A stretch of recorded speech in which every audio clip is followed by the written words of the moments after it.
પાલનપુરના RTO bridge ઉપર વધુ એક ભોગ લેવાયો. બ્રિજ પરથી પટકાયેલા શ્રમિકનું મોત.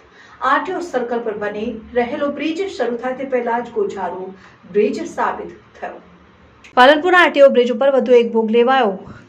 ઊંચાઈ ઉપર મજૂરોની સેફટી વિના કામ કરાતું હોય દુર્ઘટના સર્જાઈ. પાલનપુરના આબુ હાઈવે ઉપર આવેલ જૂના આરટીઓ સર્કલ ઉપર બની રહેલ બ્રિજ ઉપર કામ કરતો એક શ્રમિક નીચે પટકાતા તેને ગંભીર રીતે ઘાયલ થતા મોત નીપજ્યું. જોકે બ્રિજની ઊંચાઈ ઉપર ખીલા સરી બાંધવાનું કામ ચાલતું હોવાથી આ મજૂરો માટે કોઈ સેફટી રાખવામાં ન આવતા દુર્ઘટના સર્જાઈ.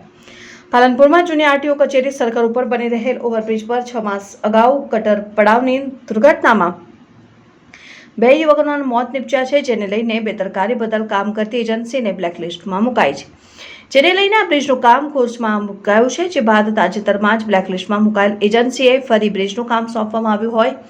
એજન્સી દ્વારા બ્રિજનું બાકી કામ હાથ ધરવામાં આવ્યું છે અને અહીં બ્રિજની ઊંચાઈ પર કામ કરતા શ્રમિકો માટે કોઈ જ પ્રકારની સેફટી રાખવામાં ન આવતા બ્રિજ ઉપર એક શ્રમિક પટકાતા તેનું મોત નીપજ્યું.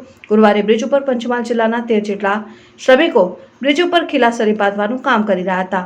દરમિયાન પંચમહાલ જિલ્લાના વડોદરા ગામનો 45 વર્ષીય યુવક ફિલસિંહ વાઘાભાઈ પટેલ બપોરના 12 વાગ્યાના સમયે અચાનક બ્રિજ ઉપર નીચે પટકાતા તેને ગંભીર ઇજાઓ થતા મોત નીપજ્યું.